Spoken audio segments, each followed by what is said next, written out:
Satellite images reveal North Korea expanding facility used to produce weapons-grade uranium. The most recent expansion at Yongbyon probably reflects plans to increase production of nuclear materials for weapons production, he added, noting the ongoing construction is consistent with previous efforts to add floor space at the facility, allowing it to house more centrifuges and thus enrich more uranium on a yearly basis.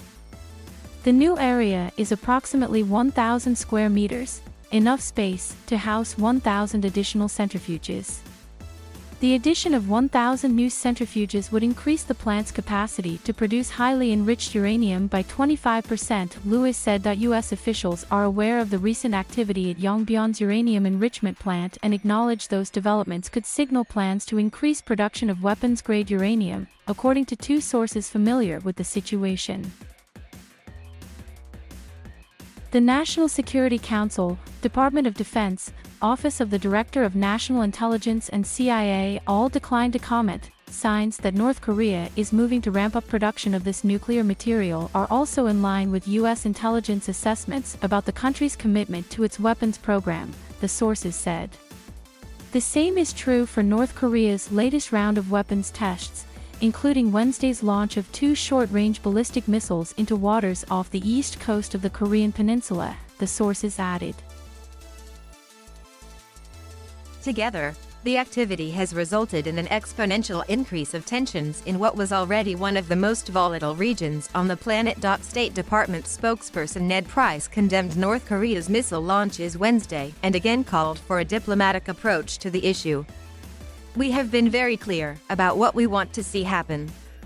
We are committed to the principle that dialogue will allow us to pursue our ultimate objective, and that's quite simply the denuclearization of the Korean peninsula," Price said.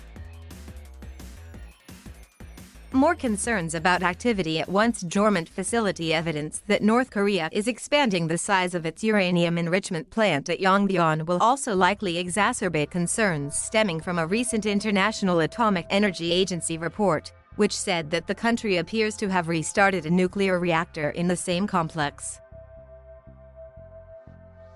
The report said these were the first indications of activity at the reactor since December 2018, calling North Korea's nuclear activities a cause for serious concern and the new developments deeply troubling. North Korean leader Kim Jong-un purportedly offered to dismantle the Yongbyon complex in exchange for sanctions relief during negotiations with former U.S. President Donald Trump in Hanoi in 2019. However, those talks collapsed in part because neither side was willing to budge. Trump's team wanted either ballistic missile or other nuclear sites included in the deal, and Kim refused to accept a trade of Yongbyon for less sanctions relief, Trump's former national security advisor, John Bolton, wrote in his memoir.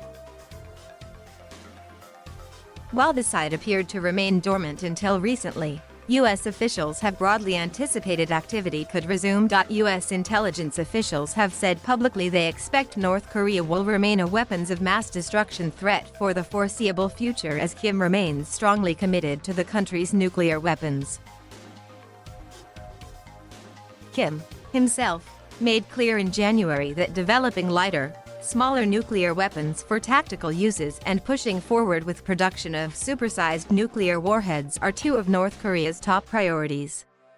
Achieving these goals will probably require North Korea to increase the amount of weapons-grade plutonium and uranium available for weapons production, Lewis said.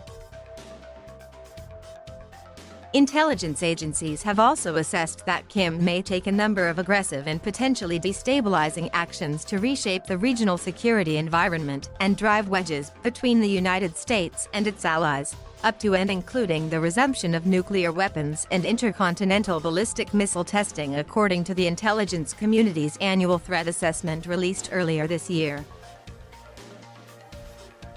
The continuation of the DPRK's nuclear program is a clear violation of relevant UN Security Council resolutions and is deeply regrettable, the IAEA report said, referring to North Korea by its official acronym, the Democratic People's Republic of Korea. The senior official added, "This report underscores the urgent need for dialogue and diplomacy so we can achieve the complete denuclearization of the Korean peninsula.